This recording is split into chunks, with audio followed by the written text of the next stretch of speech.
देखिए आपका जूरिस्प्रूडेंस में सोशियलिस्ट स्कूल बताया जा रहा था, समाजशास्त्री विचारधारा। इसका अंत किया जाए और एक विचारधारा आपका बचेगी, रियलिस्ट थ्योरी, उसको शुरू किया जाए। बैठिए पीछे। देखिए आपका इसमें हमने क्या क्या बताया था, एक बार फिर आपका 2-4 मिनट दोहरा दिया जाए, क्योंकि कंसेप्ट इसमें जरूरी है जूरिस्प्रूडेंस में। समाजशास्त्री विचारधारा आपका किसका परिमार्जित या विकसित रूप है, या किसका मॉडिफाई रूप है, ये पूछ सकता है। तो आपका ऐतिहासिक का और विश्लेषणात्मक का, यानी कि इस विचारधारा का थीम ये है कि विधि साधन है तथा समाज साध्य है। यानी कि कानून की रचना इसलिए की जाती है कि समाज के व्यक्तियों के हित होते हैं, यानी कि उनके क्लेम होते हैं, निसेष्टी होती है, आपका इच्छाएं होती है, और ये हर हाल में ये आवश्यक है। यानी कि व्यक्तियों की जो इच्छाएं, क्लेम और इत्यादि है वह भिन्न भिन्न होते हैं, यानी कि एक नहीं होते। तो विधि का उद्देश्य ये होना चाहिए कि व्यक्तियों के हितों में टकराव को रोके और अधिक से अधिक लोगों का कल्याण करे। यानी कि उपयोगितावाद का सिद्धांत हम कह सकते हैं। ये किसने दिया था? जर्मी बेंथम ने। फिर ये विचारधारक ये मानते हैं कि चाहे कानून प्रथा द्वारा आया हो और चाहे सावरेन द्वारा, कानून तभी सही होगा जब वह समाज के भलाई के लिए हो। फिर ये लोग हित का बंटवारा करते हैं और दो हितों में टकराव पर हमेशा आपका सामाजिक हित, यानी कि सोशल इंटरेस्ट को प्रश्रय देते हैं। यानी कि अगर किसी व्यक्ति की व्यक्तिगत इच्छा कुछ और है, समाज की इच्छा कुछ और है, तो व्यक्तिगत इच्छा इच्छा को तिलांजलि दे दी जाएगी और किसको प्रश्रय दिया जाएगा? समाज को। इसका जन्म जो हुआ वह आपका जर्मनी में हुआ। इसके जो प्रतिपादक है रुडोल्फ वान इहरिंग है। फिर आपका इसमें डिग्वी आया, सामाजिक समेकता और कर्तव्य पर आधारित व्यवस्था। फिर आगस्ट काम्टे हम बताए थे। फिर लिविंग लॉ का सिद्धांत इहरलिच ने दिया। और लास्ट में हम बताए थे विद्वान रास्को पाउंड। रास्को पाउंड ने सोशल इंजीनियरिंग का सिद्धांत दिया। और ये आपका 1919 ईस्वी में 5 संकल्पनाएं दिए और 1942 में और 3 जोड़ दिए। यानी कि समाज के लोग विधि से या राज्य से इन 8 बातों की क्या करते हैं? आशा कि 8 बातों का संरक्षण कानून करेगा। उसमें हमने बताया था 8 बातें कभी पूछी नहीं गई है, लेकिन पहले कितनी संकल्पनाएं या अवधारणाएं इन्होंने दी? 5। सन जरूर पूछ सकता है, किस सन में? 1919 में। फिर समाज की बदलती आवश्यकताओं को ध्यान में रखते हुए लास्ट में इन्होंने कितनी अवधारणाएं या कॉन्सेप्ट जोड़ दिए? 3। टोटल कितने हुए? 8। यही आपका सोशल इंजीनियरिंग का सिद्धांत। एक तो आपका हमने बताया था, कह सकते हैं ईंट बालू गिट्टी के बारे में। फिर समाज के बारे में दूसरा, और तीसरा राजनीति के भी बारे में। बैठिए। राजनीति के बारे में बताया गया था, 3 एंगल से आपको बताया गया। अब लास्ट में आपको देखना है कि क्या समाजशास्त्री विचारधारा के विचारकों को आपका भारतीय संविधान में समाहित किया गया है कि नहीं। यानी कि क्या कानूनों में इस विचारधारा के सिद्धांत को समाहित किया गया है कि नहीं, लास्ट में ये देखना है। यानी कि भारतीय विधि तथा सोशलिस्ट स्कूल। तो सर्वप्रथम आपको देखना है कि भारतीय संविधान के अनुच्छेद 36 से लेकर 51 तक में भाग 4 में जो नीति निर्देशक तत्व हैं वह शुद्ध रूप से सोशलिस्ट स्कूल की ही देन है। यानी कि 36 से लेकर 51 तक में राज्य को यह निर्देशित किया गया है कि राज्य को समाज के लिए यह काम करना चाहिए। और जितने ये प्रावधान आपका डीपीएस में दिख रहे हैं, ये सब किसकी देन है? Socialist school.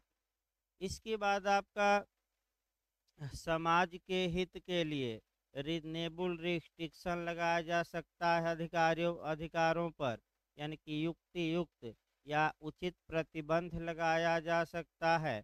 तो जहां भी आपको उचित प्रतिबंध या रीजनेबल रिस्ट्रिक्शन दिखेगा, ये मानकर चलिए कि वह समाज के हित के लिए है। अब आप थोड़ा फिर संविधान में मूल अधिकारों का कुछ अनुच्छेद उठाइए।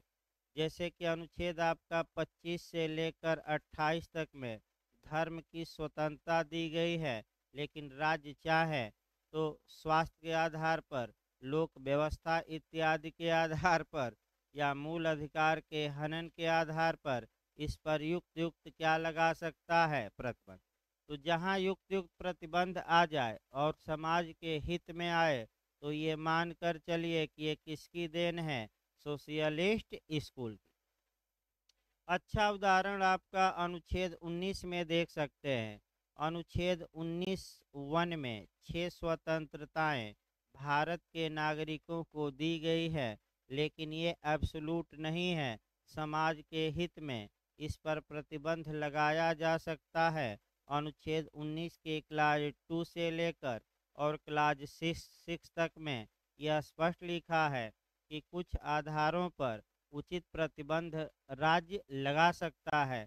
तो जहां आपका उचित दिखे, यानी कि आपका समाज के हित में आपके बोलने की आज़ादी पर भी क्या लगाया जा सकता है? रोक।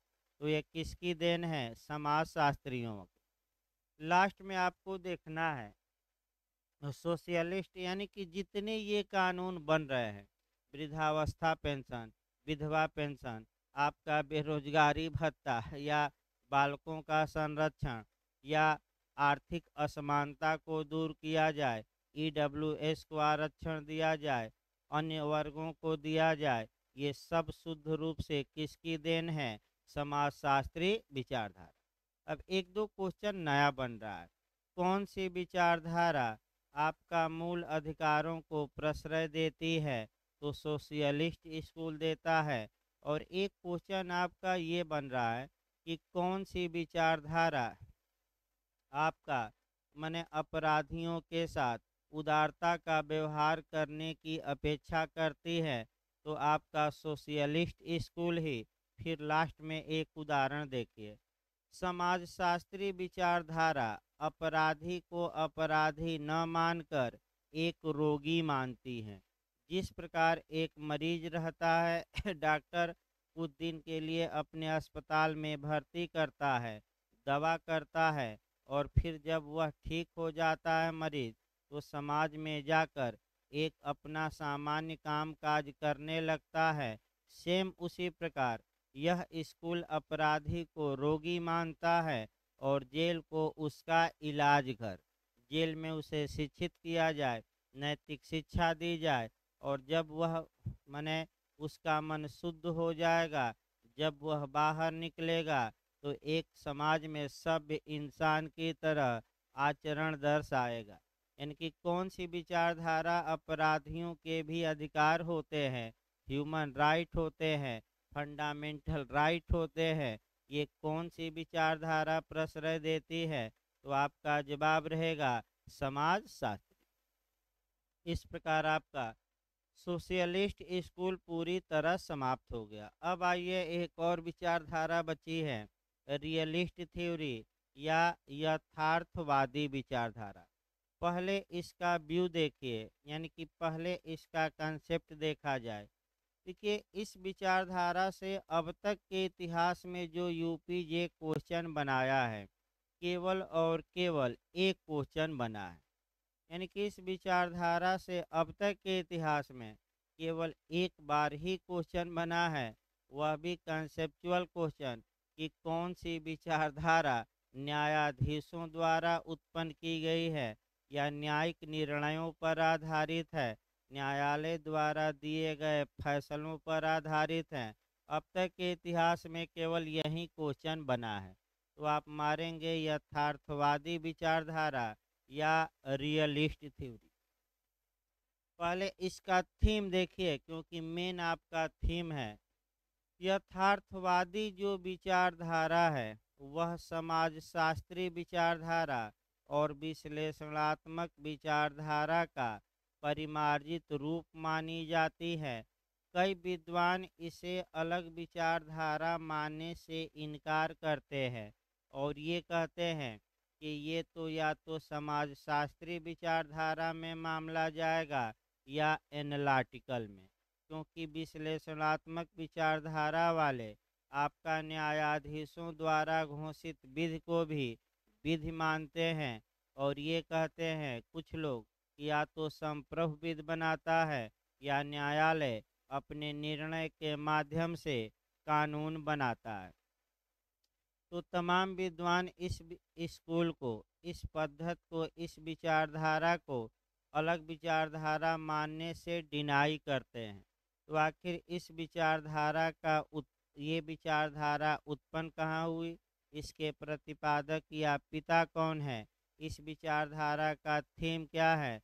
ये विचारधारा अमेरिका में जन्म ली और चूंकि न्यायालय के निर्णय पर आधारित है तो जन्मदाता कौन हो सकते हैं, आप दिमाग लगा सकते हैं। विद्वान कोई न होकर कौन होंगे, न्यायाधीश। तो कौन सी विचारधारा न्यायाधीशों की देन है, पूछ ले तो अब एकदम यथार्थवादी।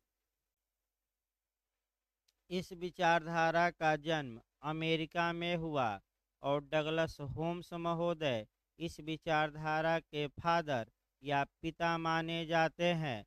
अब एकदम पांचों के पिता याद रखिए और जन्म कहाँ हुआ फिर मैं बता रहा हूँ, यानी कि 10 क्वेश्चन एक साथ फिर हम बता रहे हैं। सबसे पहले प्राकृतिक विचारधारा जन्म ली, यूनान में जन्म हुआ और इसके हेराक्लिस्ट और सोफाक्लिस्ट थे जन्मदाता। अगर ये हेराक्लिस्ट सोफाक्लिस्ट न रहे और आपका ऑप्शन में ये रहे न, तो अब इनके बाद हमें देखना है कि इनके बाद कौन विद्वान आए। तो 3 विद्वान आए, सुकरात, प्लेटो और अरस्तु। तो पहले कौन आया, सुकरात। उसके बाद तो भाई पहला जो आपका मान लीजिए कि ये दे दे कि प्राकृतिक विचारधारा के जन्मदाता हैं और इस्टो आपका जो ये हेराक्लिस्ट और सोफाक्लिस्ट का नाम ही न रहे तो नाम आप कौन खोजेंगे, सुकरात। ये याद रखिए, ऐसा क्वेश्चन आपका एक बार आया हुआ है। और कहाँ ये जन्म लिया, यूनान में।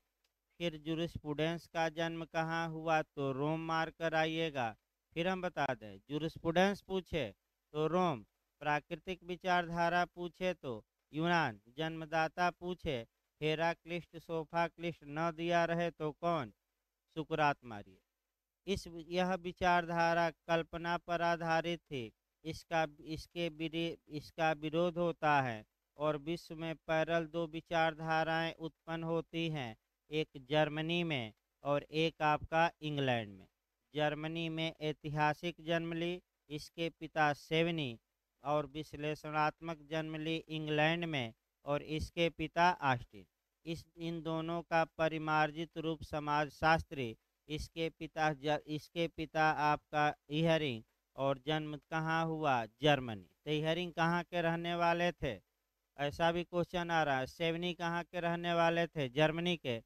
आपका ऑस्टिन कहाँ के रहने वाले थे, इंग्लैंड के।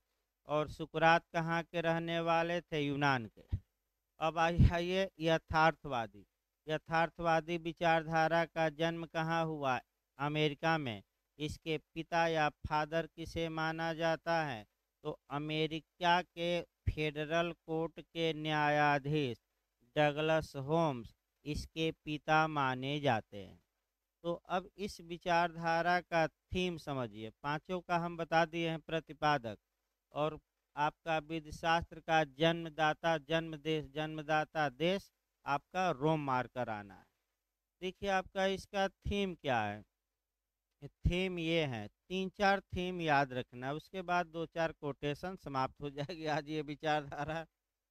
थीम ये है कि जब भी न्यायालय कोई निर्णय देता है तो उस निर्णय पर उसकी पर्सनालिटी माने व्यक्तित्व यानी कि उसकी पर्सनल बातों का उस पर प्रभाव पड़ना लाजमी है। यानी कि अगर कोई न्यायाधीश उदारवादी विचारधारा का है तो वह लोगों के अधिकारों की रक्षा के लिए ज़्यादा काम करेगा, लोगों के अधिकारों की रक्षा के लिए बिना निसंकोच फैसला देगा। और अगर कोई न्यायाधीश रूढ़िवादी है, सरकार का पक्षधर है, सरकार से माइंड मेकअप हो रहा है, तो वह लोगों के अधिकारों को प्रश्रय न देते हुए राज्य का ज़्यादातर निर्णय में क्या करेगा, सपोर्ट।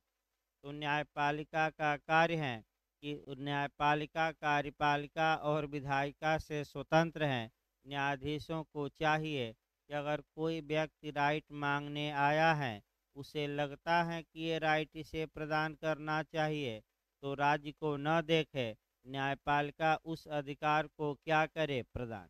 वैसे भी कार्यपालिका और विधायिका हमेशा आपका कह सकते हैं कुदृष्टि लगाए रहती है हमारे मूल अधिकारों पर और अन्य अधिकारों पर कि लोगों के अधिकार क्या किए जाए, कुचल दिए जाए। लेकिन यही न्यायपालिका है जो हमारे अधिकारों की क्या करती है, निरक्षा। यानी कि इसका मतलब फिर एक बार देखिए आप हाई कोर्ट में भी देख सकते हैं।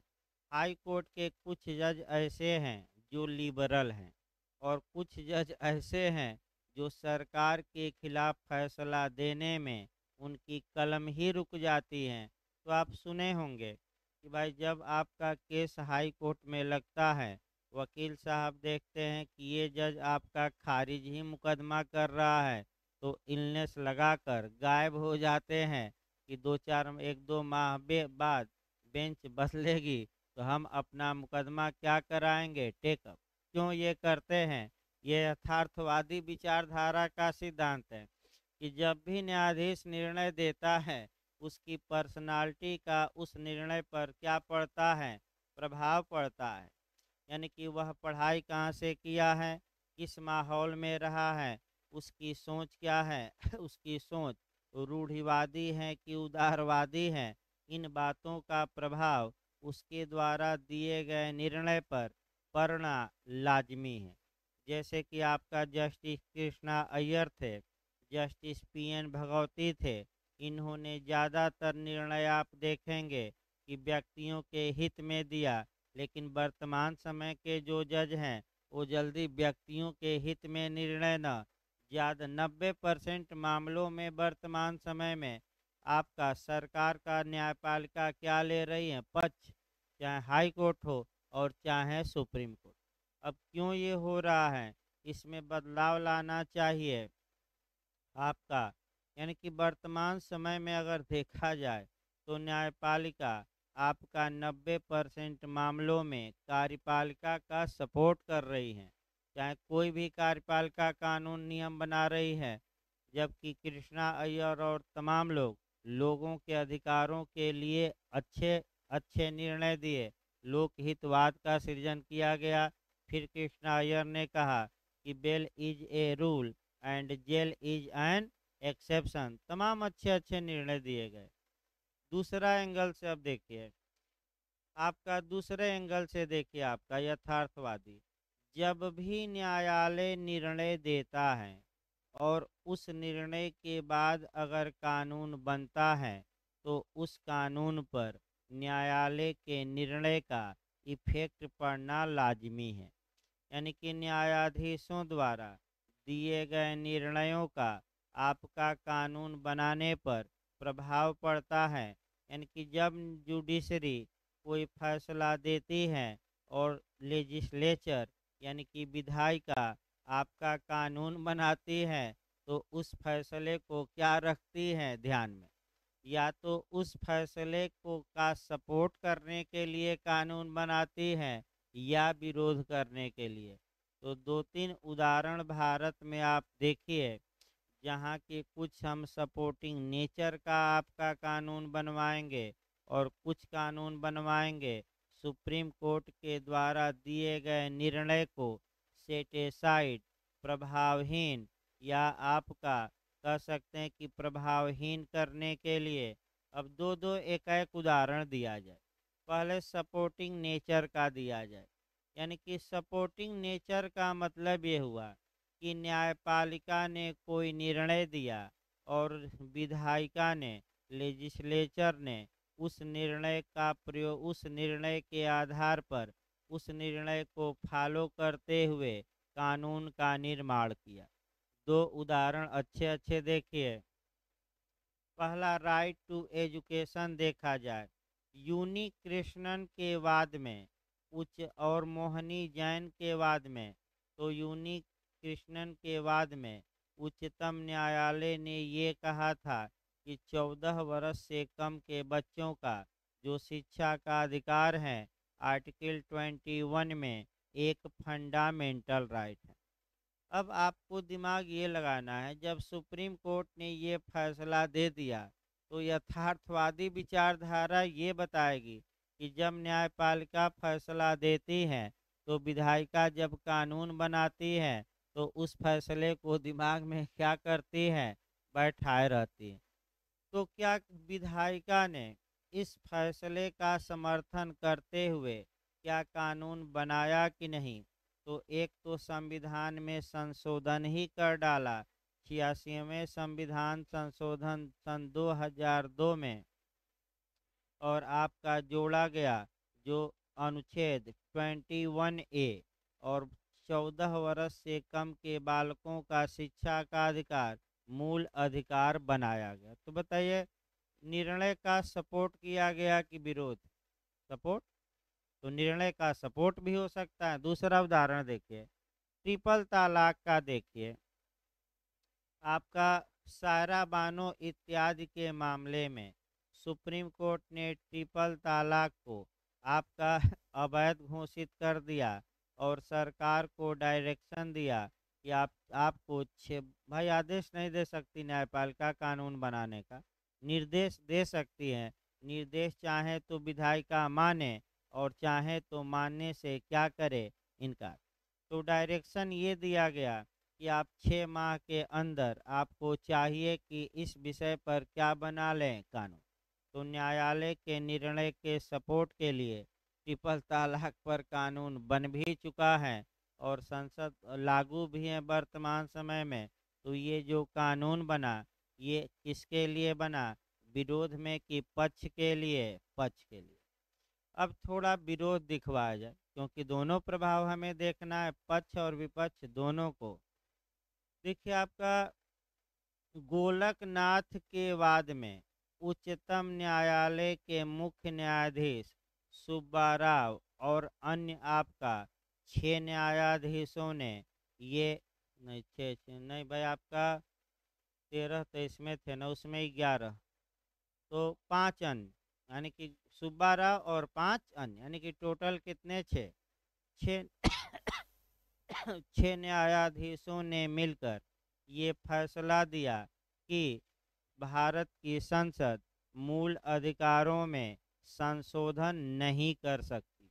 अब इस निर्णय को प्रभावहीन करने के लिए, इस निर्णय के विरोध में भारत की संसद ने संविधान में संशोधन कर डाला और 24वें संविधान संशोधन द्वारा तमाम नियमों को परिवर्तित किया। तो ये जो परिवर्तित किया गया संविधान की बातें, ये सुप्रीम कोर्ट के निर्णय को प्रभावी करने के लिए नहीं, बल्कि क्या करने के लिए? प्रभावहीन करने। देखिए कैमरा में न लगे हो बैक। प्रभावहीन करने के लिए आपका किया गया। दूसरा उदाहरण देखिए, केशवानंद भारती के वाद में आपका ये निर्णय आया कि संसद आपका मूलभूत ढांचे में संविधान के संशोधन नहीं कर सकती। इसको प्रभावहीन करने के लिए आपका जोड़ा गया 42वां संविधान संशोधन आया और तमाम संशोधन कर डाले गए। तो इस निर्णय का पक्ष लेने के लिए कि विरोध करने के लिए? विरोध। पक्ष नहीं। केशवानंद भारती के निर्णय का क्या करने के लिए? विरोध। मैंने इसके विपरीत जोड़ा गया कि इस निर्णय को प्रभावहीन किया जाए। यानी कि आपका तमाम उदाहरण ऐसे आपको मिल जाएंगे भारत में, जहाँ की सुप्रीम कोर्ट ने कोई फैसला दिया, या तो उस फैसले का सपोर्ट करने के लिए या उस फैसले को प्रभावहीन करने के लिए भारत की संसद ने कानून बनाया है। तो यथार्थवादी यही कहेंगे कि जब भी न्यायाधीश कोई निर्णय देता है, उस निर्णय का प्रभाव कानून बनाने पर अवश्य पड़ता है। विधायिका उस निर्णय को क्या रखती है कानून बनाते समय ध्यान में। अब इन्हीं विचारधारा के विचारकों का मत क्या है, इसमें आपका आएंगे चिपमैन ग्रे आएंगे, होम्स आएंगे इत्यादि विद्वान। चिपमैन ग्रे भी एक न्यायाधीश ही थे, अतः ये भी न्यायाधीशों द्वारा दिए गए निर्णय का क्या करते हैं, सपोर्ट। अगला कंसेप्ट बनाइए, उसके बाद कोटेशन 5-6 पढ़ना रहता है। अगला कंसेप्ट आपका ये बनाना है, पीछे पूछा भी गया है जे में, न्यायाधीश आपका विधि की केवल व्याख्या करते हैं, विधि का निर्माण करते हैं, दोनों इनमें से कोई नहीं। तो आप दोनों मार कर आइए, ये क्वेश्चन आ चुका है। दोनों का थोड़ा एंगल देखिए। अगर ये कहा, देखिए विद्वानों में इस बात में विवाद है कि न्यायाधीश विधि का केवल निर्माण करते हैं कि विधि का इंटरप्रिटेशन केवल करते हैं। कुछ विद्वान ये कहेंगे कि न्यायाधीश विधि की व्याख्या करते करते नए नए कानूनों का निर्माण कर देते हैं, और कुछ विद्वान ये कहेंगे कि विधि के निर्माता तो विधायिका है, न्यायपालिका केवल उसके शब्दों की क्या करती है, व्याख्या। विद्वानों में मतभेद हैं, तो इसमें आपका माने दो सिद्धांत आएंगे आगे, 1-2 दिन बाद आपका शुरू ही होगा आपका स्रोत, विधि के स्रोत, उसमें दो सिद्धांत आएंगे। इसी पर अटैक करेंगे आपका जर्मी बेंथम, और जर्मी बेंथम ने डाग लॉ की अवधारणा प्रस्तुत की और ये कहा कि जिस प्रकार व्यक्ति कुत्ते के लिए कहता है कि मैं नियम थोड़े बनाऊंगा, लेकिन चोरी चोरी चुपके चुपके किसके लिए नियम बना देता है, कुत्ते के लिए, लेकिन कभी नहीं कहता कि मैं अपने कुत्ते के लिए क्या बना रहा हूँ नियम।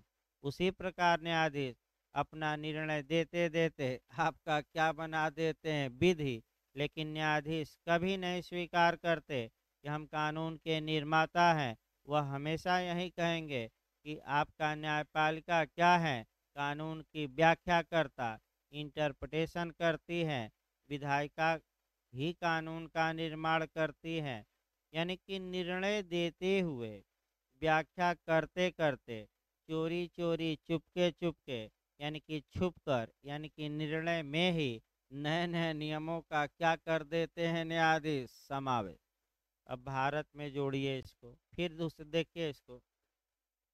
यानी कि पहला क्वेश्चन हमने ये उठाया कि क्या न्यायाधीश विधि का निर्माण करते हैं कि विधि की व्याख्या करते हैं। तो दोनों शब्दों को फिर एक बार देखिए। अगर कहा जाए कि विधि की व्याख्या या केवल इंटरप्रिटेशन करते हैं, इसका मतलब ये हुआ कि शब्दों का पोस्टमार्टम करके उसका अर्थ बताते हैं। जैसे एक उदाहरण देखा जाए आर्टिकल 21 में, जो लाइफ यानी कि प्राण या जीवन, और जो शारीरिक स्वतंत्रता शब्द आर्टिकल 21 में दिया गया है, उसी की सुप्रीम कोर्ट ने हमारे व्याख्या करके और इन्हीं दो शब्दों में हजारों मूल अधिकार प्रदान कर दिया। अब ये आया कि सुप्रीम कोर्ट ने आपका यूनी कृष्णन के वाद में कहा कि 14 वर्ष से कम के बच्चों का शिक्षा का अधिकार आर्टिकल 21 में एक फंडामेंटल राइट होगा। तो जो ये कहते हैं कि न्यायाधीश विधि का निर्माता है, तो वो ये मानते हैं कि भाई न्यायाधीश ने तो निर्णय देकर विधि का निर्माण ही कर दिया कि 14 वर्ष से कम के बालकों का शिक्षा का अधिकार क्या है, मूल अधिकार। ये तो कानून बन गया। आपका ये कानून हो गया। लेकिन न्यायाधीश कहेंगे कि हमने तो आर्टिकल 21 की केवल क्या की है व्याख्या, हम कहाँ कानून बनाते हैं, कानून बनाने का कार्य किसका है। लेकिन आ जाए तो विद्वानों में मतभेद हैं और दोनों के समर्थक भी रहेंगे, विरोधी भी। ये पूछा जाता है जर्मी बेंथम ने इसी आधार पर किसकी अवधारणा प्रस्तुत की है, डागला। तो डागला का सिद्धांत किसने दिया पूछा है, जर्मी बेंथम। किस पर आधारित है, प्रथा पर कि विधान पर कि न्यायिक पूर्व निर्णय पर। तो न्यायिक पूर्व निर्णय। कौन सा विचारधारा न्यायिक पूर्ण निर्णय को समर्थन करती है, यथार्थवादी। इसके पिता फिर बताइए कौन थे, होम्स। ये विचारधारा कहाँ जन्म ली, अमेरिका में। होम्स अमेरिका के उच्चतम न्यायालय, उच्चतम न्यायालय वहाँ नहीं कहा जाता, संघीय न्यायालय के क्या थे, न्यायाधीश। अब आइए इस प्रकार आपका जो ये बातें थी सामान्य बातों से ही हमें लगता है कि क्वेश्चन आपको मिल जाना चाहिए। लेकिन फिर भी आपका वहीं बैठिए, 3 लोग हो, 2 लोग बैठे हैं, या यहाँ बैठिए, 3 लोग, 3 लोग बैठिए हो, एक तो। अब देखिए विद्वानों का क्या राय है, वहीं विद्वानों की राय आपको देखना है। और एक एक करके विद्वानों की राय मैं बता दूं, अब तक के इतिहास में कभी पूछी नहीं गई है। लेकिन आपका भले न पूछा गया हो, इतने में ही क्वेश्चन, हाँ भारत में भी हमने बता दिया भाई पूरा कोरिलेट करके, अब भारत में अलग से बताने की आवश्यकता नहीं है। अब विद्वानों की जहाँ तक बात है, कुछ विद्वान 5-6 रहेंगे, वह अपनी बातें कहेंगे इस बारे में। और एक एक विद्वानों का मत देखा जाए। और देखिए आपका पहले हम देखते हैं चिपमैन ग्रे का। देखिए आपका जहाँ तक चिपमैन ग्रे की बात है, खुद ये एक न्यायाधीश थे। तो जब न्यायाधीश थे, जैसे कि आप लोग अधिवक्ता हैं, तो बताइए किसका सपोर्ट करेंगे, अधिवक्ता का कि चोरों का? चलिए ठीक है, कम से कम चोरों का तो नहीं बताया कोई। डकैतों का भी किया जाता है, दुराचारियों का भी, सबका किया जाता है भाई। क्योंकि मैं संविधान में बताया था कि अगर अधिवक्ता कहे कि ये बहुत बड़ा डकैत है, मैं इसका केस नहीं लड़ूंगा, तो ये अधिवक्ता के प्रोफेशन के क्या होगा, खिलाफ।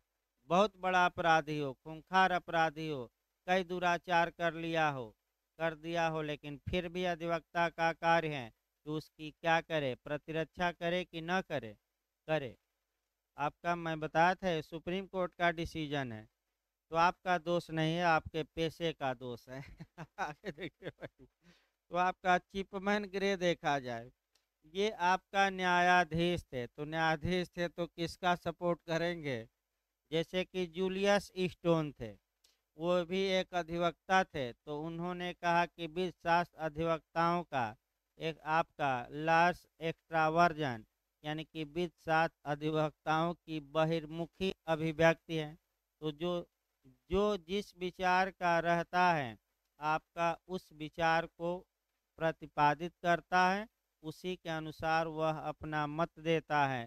तभी तो कानून की परिभाषा को लेकर 5 विद्वान हो गए, 5 प्रकार के। और कितने स्कूल बन गए, 5। अगर सबकी राय एक ही हो जाती तो हम एक ही विचारधारा पढ़कर क्या करते, निपटा देते।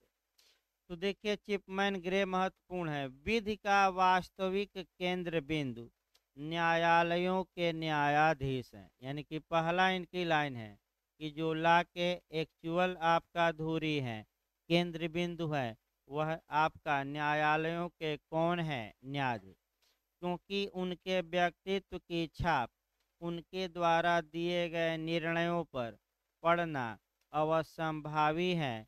इसका मतलब हमने पहले ही बताया कि जो पर्सनालिटी उनकी होती है जजों की, जो उनका व्यक्तित्व होता है, उनके निर्णयों पर वह व्यक्तित्व क्या पड़ता है, झलकता है। यानी कि जब भी न्यायाधीश कोई निर्णय देता है, वो भले आपका कह सकते हैं कि न कहता हो, लेकिन उस निर्णय में अपना आपका गुण दिखा ही देता है। यानी कि आपका कह सकते हैं अपना रूप दिखा ही देता है। अगर उदारवादी होगा तो आपका लोगों के अधिकारों की रक्षा करने वाला निर्णय देगा, और कठोरवादी या आपका कठोरवादी होगा तो लोगों के विरोध में निर्णय देगा और सरकार का क्या लेगा पक्ष। ये हम नहीं कह रहे हैं, ये खुद जज साहब कह रहे हैं। जो कौन थे जज? चिपमैन ग्रे। अगला देखिए आपका, इन्होंने ये कहा कि जो ये कानूनों में आपकी बातें लिखी गई हैं इससे मतलब नहीं है। विधि वह है जो न्यायाधीश अपने निर्णय के माध्यम से क्या करता है, व्यक्त करता है। यानी कि जब न्यायाधीश किसी धारा की व्याख्या करता है, अपने निर्णय में उन धाराओं का अर्थ लिखता है, वही कानून है। ये पुस्तक में लिखी गई बातें कानून नहीं।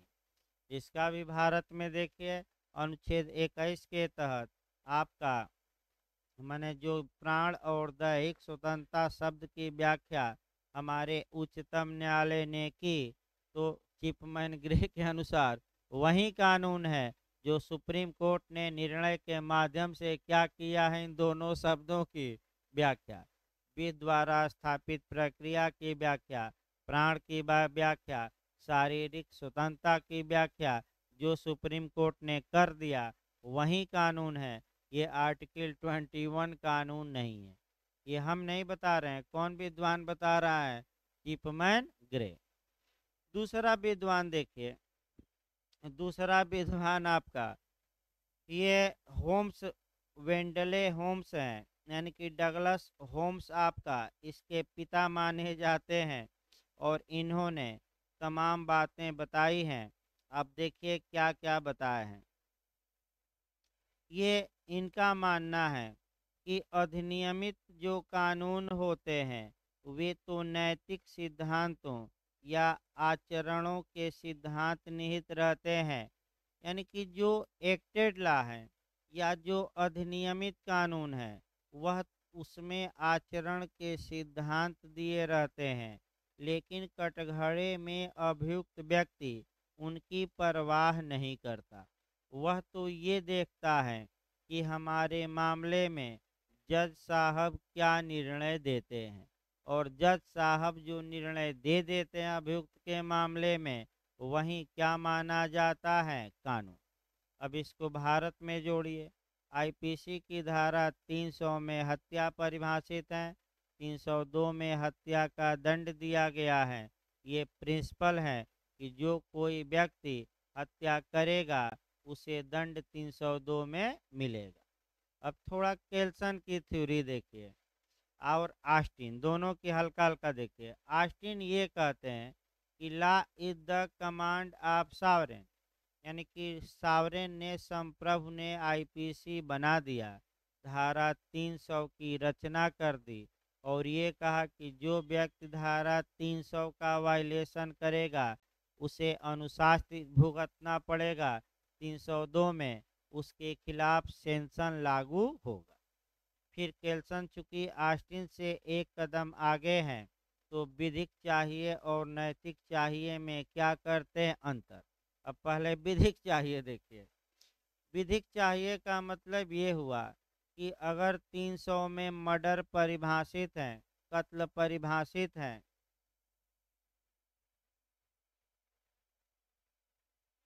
अगर 300 में मर्डर या कत्ल परिभाषित है और आपका 302 में दंड है, तो विधिक चाहिए का मतलब ये हुआ कि अगर 300 में हत्या परिभाषित है, तो यानी कि अगर किसी अपराध को परिभाषित किया गया है तो कानूनी रूप से उसके लिए सजा का भी प्रावधान होना चाहिए।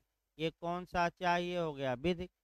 नैतिक चाहिए, क्या वास्तव में उसे बाद में सजा मिली कि नहीं, इसका जुरिस्प्रूडेंस से कोई मतलब नहीं है, और बाद में सजा 302 के तहत पाया कि नहीं, ये विधिक चाहिए नहीं है, बल्कि कैसा चाहिए है? नैतिक। जबकि आपका यथार्थवादी में डगलस होम्स कहते हैं कि 300 में हत्या परिभाषित है, 302 में उसके लिए सजा है, अभियुक्त, ये प्रिंसिपल हैं, ये सिद्धांत हैं।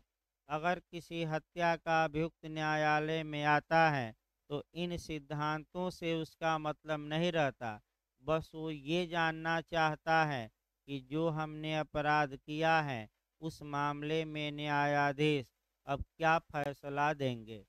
तो जो आपका क्या फैसला आएगा हमारे मामले में, यानी कि क्या आएगा क्या नहीं, वही कानून है। ये सिद्धांत कानून नहीं है। ये हम नहीं बता रहे हैं, कौन बता रहे हैं? आपका डगलस होम्स। दूसरा आपका होम्स का ये मानना है कि विधि स्थिर नहीं रहती, समाज में परिवर्तन के साथ साथ विधि भी परिवर्तित हो जाती है। अब इस बिंदु पर दो तीन उदाहरण हम भारत में भी चलते रह रहे हैं लगातार। विधि समाज के साथ साथ क्या होती है? चेंज होती रहती हैं। अब आइए आपका समाज के साथ साथ विधि में बदलाव आता रहता है। इसके उदाहरण बहुत ज़्यादा है, लेकिन आपका दो तीन प्रथाएं देखिए। सती प्रथा थी, बाल विवाह था, विधवा विवाह न होना था, देवदासी प्रथा थी, आपका उत्तराधिकार में स्त्रियों को सहदाई की संपत्ति में हिस्सा न देने की प्रथा थी, इत्यादि जो प्रथाएं थी। समाज में परिवर्तन के साथ साथ इन प्रथाओं में, इन कानूनों में अब क्या आ गया है? बदलाव। अब आपका और भी बदलाव आया है। देखिए आपका एके गोपालन के बाद में सर्वप्रथम सुप्रीम कोर्ट ने आपका आर्टिकल 21 की व्याख्या करते हुए कहा कि आपका ये जो संरक्षण है अनुच्छेद 21 का केवल कार्यपालिका के विरुद्ध है, विधायिका के विरुद्ध नहीं। अर्थात विधायिका मनमाना कानून बना के आपके प्राण और दैहिक स्वतंत्रता को क्या कर सकती हैं? छीन सकती हैं। लेकिन समाज के विकास के साथ साथ मेनका गांधी के बाद में इस नियम को ध्वस्त कर दिया गया। तो समाज में बदलाव के साथ साथ क्या आपका कह सकते हैं कि विधि में परिवर्तन हो गया कि नहीं हो गया? अगला देखिए आपका, जैसे कि अब अगला देखिए, जैसे कि अगर कोई लड़का और लड़की जो साथ साथ बिना विवाह के रह रहे हैं, तो समाज इसको पहले मान्यता कानून नहीं देता था, लेकिन वर्तमान समय में लिव इन रिलेशनशिप को क्या कर दिया गया है? मान्य कर दिया गया है। तो ये समाज में बदलाव के साथ साथ कानून में क्या हो गया? बदलाव। यानी कि विधि स्थिर नहीं रहती, जैसे ही समाज में बदलाव होता है कानून में भी क्या होता है? बदलाव। इसको थोड़ा सेवनी पर जोड़िए, पढ़े हैं, आपका कोटेशन भी आ चुका है। किसी राष्ट्र के विकास के साथ साथ विधि का भी विकास होता है ना, कि प्रथाओं रूढ़ियों का क्या होता है? विकास। जैसे ही वह राष्ट्र चरमोत्कर्ष पर पहुंचेगा तो वैसे ही प्रथाएं और रूढ़ियां भी क्या होंगी? और जैसे ही राष्ट्र का क्या होगा? विनाश। तो बताइए वह प्रथा रूढ़ का विनाश होगा कि बनी रहेगी? तो ये वाक्य किसका है? सेवनी का। ये पूछा जा चुका है, ऐसे ही कोटेशन। देखिए कठिन भले हो, लेकिन प्रयास हम भी कर रहे हैं कि बार बार बातों को दोहराया जाए। भाई 10 बार बताया जाएगा, एक बार तो दिमाग में बैठेगा कि राष्ट्र के विकास के साथ साथ विधि का विकास होता है। तो सेवनी देखिएगा, मार दीजिएगा, कम से कम एक बार तो आपका बैठेगा दिमाग में। आइए देखा जाए आपका, मैंने डगलस होम्स के बाद आपका जो प्रमुख विद्वान हैं, कार्ल लेवलिन। कार्ल लेवलिन है, हम लिखवाएंगे इसको, आपका कल लिखवा देंगे। ये देखिए आपका क्या कहते हैं। कार्ल लेवलिन आपका माने क्या बताते हैं? आपका विधि का ध्येय या विधि का उद्देश्य क्या है? कि वित्त संबंधी विचारों और कार्यों में गति उत्पन्न की जाए। इनका मानना है कि यथार्थवाद एक दर्शन नहीं है, बल्कि एक टेक्निक है, तकनीक है। तो इनका कोटेशन पूछ सकता है, ऐसे कोटेशन कि रियलिस्ट थ्योरी एक फिलॉसफी न होकर एक टेक्निक है, एक तकनीक है। आपका किसने कहा? तो कार्ल लेवलिन ने। लेकिन जो महत्वपूर्ण आपका माने विचारक हैं, अगले विचारक, वह न्यायमूर्ति कार्डोजो आ जाएंगे। कार्डोजो, देखिए कार्डोजो का क्या कहना है। कानून वह नहीं है जो न्यायाधीश बनाते हैं, बल्कि वह है जिसे न्यायाधीश बनाएगा। यानी कि कानून वह नहीं है जो न्यायाधीश आपका कह सकते हैं कि बनाते हैं, बल्कि वह है जो न्यायाधीश क्या करेगा? बनाएगा। यानी कि इसका मतलब जो न्यायाधीश निर्णय दे चुके हैं उनको क्या करिए? बाहर करिए। यानी कि अब तक जो फैसले आ चुके हैं उनको कहाँ रखिए? तो कौन सा न्यायाधीश, कौन सा विचारक पूर्व निर्णय को मानने से इनकार करता है, न्यायालयों के पूर्ववर्ती निर्णयों को अस्वीकार करता है? तो जस्टिस कार्डोजो। अब क्या कहते हैं भाई? कानून वह है जो न्यायाधीश क्या करेगा भविष्य में, यानी कि क्या हो चुका है इस पर कोई विचार न करिए। जो सामने मामला आया है, भविष्य में न्यायाधीश क्या उस पर निर्णय देगा, उस पर विचार करिए। तो बताइए अधिवक्ता किस लिए होते हैं? अधिवक्ता अब आपका कह सकते हैं कि न्यायालय में अपनी बातों को रखते हैं और एक कल्पना किए रहते हैं कि हमने ये बातें दी हैं, न्यायालय में बताई हैं, तो ये संभावना है कि हमारे पक्ष में क्या आएगा? निर्णय। तो न्यायाधीश क्या निर्णय देगा वह कानून है, बल्कि वह कानून नहीं है जो निर्णय क्या हो कर चुके हैं, हो चुके हैं। यहाँ से एक क्वेश्चन नया बन सकता है कि कौन सा न्यायाधीश जुडिशियल प्रेसिडेंट या अर्थात उर्दू में नज़ीर या न्यायिक पूर्व निर्णय को अस्वीकार करता है? तो जस्टिस कार्डोजो। और कौन कहता है कि जो भविष्य में निर्णय क्या देगा न्यायालय, वहीं आपका असली क्षेत्र है आपका जुरिस्प्रूडेंस का, वहीं विचार करना चाहिए? तो कार्डोजो। इसके बाद आपका कह सकते हैं कि लगभग आपका विद्वान जो हैं वह समाप्त हो गए। विद्वान इसमें से यानी कि आपका कुछ विद्वान इसमें बताए गए जो ज़्यादातर जज थे। कुछ का मानना है कि न्यायाधीश विधि के निर्माता हैं, असली विधि वही है जो न्यायाधीश क्या करते हैं? बनाते हैं। और कुछ मानते हैं कि किताबों में लिखी गई बातों से अभियुक्त का कोई मतलब, अभियुक्त तो इस फिराक में रहता है कि हम कटघरे में खड़े खड़े हैं तो न्यायाधीश हमारे मामले में क्या फैसला देंगे, वह आपका कानून है। यानी कि कुल मिलाकर चार पांच विद्वान लिखना है। और लेकिन आपका जो कुल मिलाकर इसमें सिद्धांत है, थीम जरूर याद रखिए, क्योंकि मैं फिर बता दूं लास्ट में एक ही बार क्वेश्चन बना है और वह केवल और केवल आपका थीम पर बना है, किसी विद्वान का नहीं। तो अगला चैप्टर शुरू कर दिया जाए। अब ये चैप्टर आपका द एंड हो गया, यानी कि पांचों विचारधाराएं समाप्त हो गई। तो आधा से अधिक जूरिस्प्रूडेंस अब समाप्त हो चुका है। अब देखिए सोर्सेज ऑफ लॉ देखा जाए। यानी कि आपका सोर्सेज ऑफ लॉ से दो या तीन क्वेश्चन आपका मिलेगा, मैं बता दूं। सोर्सेज ऑफ लॉ से दो क्वेश्चन मिलेगा। अधिकार से एक क्वेश्चन, स्वामित्व से एक क्वेश्चन, एक क्वेश्चन विधिक व्यक्तित्व से मिल जाता है। और आपका कर्तव्य और अधिकार से एक क्वेश्चन मिलता है। और कब्जा और स्वामित्व से आपका एक क्वेश्चन, यही आपका पढ़ना है। और अंत में एक आपका दंड के सिद्धांत से अब पूछ रहा है किसी अपराधी को सजा क्यों दी जाए। आपका 5 सिद्धांत आएंगे।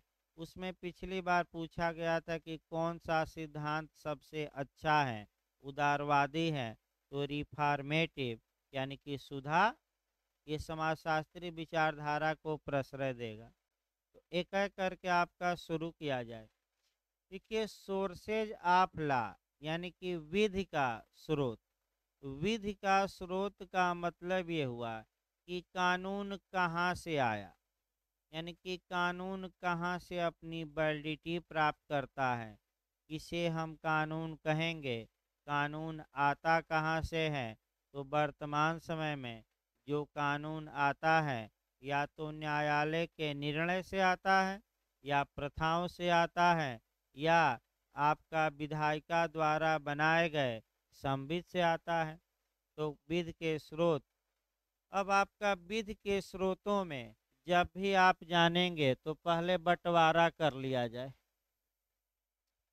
हिंदू लॉ में क्या स्रोत है, फिर आपका मुस्लिम लॉ में क्या स्रोत है, फिर संविधान के स्रोत क्या है, फिर अंतर्राष्ट्रीय विधि के स्रोत क्या है, और अंत में जूरिस्प्रूडेंस में हम पढ़ेंगे स्रोत क्या है। विधि के स्रोत का मतलब कि विधि आई कहाँ से, तो पहले हिंदू लॉ देखिए। हिंदू लॉ में जो आप विधि के स्रोत पढ़ते हैं, श्रुति पढ़ते हैं, स्मृति पढ़ते हैं, आपका भाष्य पढ़ते हैं, इत्यादि पढ़ते हैं, तो ये हिंदू विधि के क्या हो गए स्रोत। कुछ कानून नए भी बने हैं, कुछ प्रथाएं हैं, कई कानून बन चुके हैं, अब उतना यहाँ संभव नहीं है। मुस्लिम विधि के मुख्यतः चार स्रोत हैं, आपका कुरान, दूसरा आपका सुन्ना या हदीस, तीसरा आपका इजमा, और चौथा कयास। चार स्रोत हैं, ये विधि के स्रोत हैं। आपका संविधान के स्रोत क्या है, संविधान कहाँ से अडॉप्ट किया गया, तो मैं कल ही बताया था। एक तो भारत शासन अधिनियम 1935 से कितना परसेंट लिया गया है, 75। और अन्य देशों की नज़ीरें तो लगभग कितने देशों की कल बताया था, 60। और इंग्लैंड की जो परंपराएं और प्रथाएं हैं, उनको भी हमारे यहाँ क्या किया गया संविधान में, एडॉप्ट। ये स्रोत हो गया। फिर आपका न्याय के अंतर्राष्ट्रीय न्यायालय में अंतर्राष्ट्रीय विधि के स्रोत दिए गए हैं।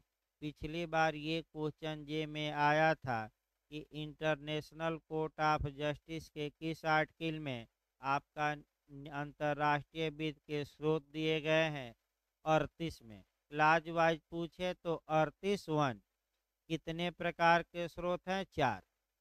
38(1), भाई यूएनओ नहीं, मैं फिर बता दूं कौन सा, ये पूछा गया था।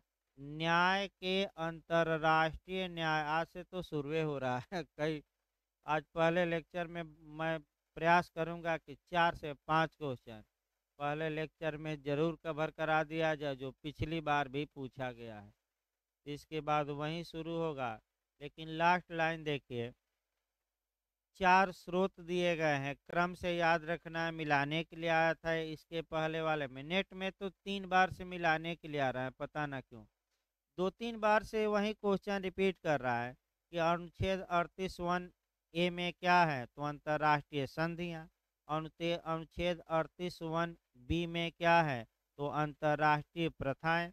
अनुच्छेद 38(1)(c) में क्या है, तो सभ्य राष्ट्रों द्वारा स्वीकृत विधि के सामान्य सिद्धांत और न्यायाधीशों के निर्णय और विद्वानों की रचनाएं अनुच्छेद 38(1)(d) में है। कितने प्रकार के स्रोत हुए, अब इसमें कौन कौन महत्वपूर्ण है, यूएनओ आपका बताया जाएगा, वो तो अलग। अब आ जाइए जूरिस्प्रूडेंस में, एक दो लाइन और। जूरिस्प्रूडेंस में जो सोर्सेज ऑफ लॉ है, विधि के स्रोत हैं, वह 3 आपको पढ़ना है। एक आपका लेजिस्लेशन, यानी कि लेजिस्लेशन यानी कि विधायन, तो विधायन का निर्माण तो विधायिका करेगी। दूसरा कस्टम या यूजेज, यानी कि प्रथा या रूढ़। और तीसरा जो अभी न्यायाधीश का बताया गया कि न्यायाधीश निर्णय देते हैं तो क्या कर देते हैं, कानून बना देते हैं, तो जुडिशियल प्रेसिडेंट, या इसको उर्दू में बिहार में पूछा गया था नज़ीर या दृष्टांत या उदाहरण या आपका, तो ये तमाम अनुच्छेद जुड़ेंगे इससे, यानी कि जुडिशियल प्रेसिडेंट। तो इन्हीं तीनों को चलना है कल से। और पहला हम, क्योंकि एक एक दिन में समाप्त भी इन्हों को करना है चैप्टरों को, पहला हम उठाते हैं लेजिस्लेशन, यानी कि विधायन।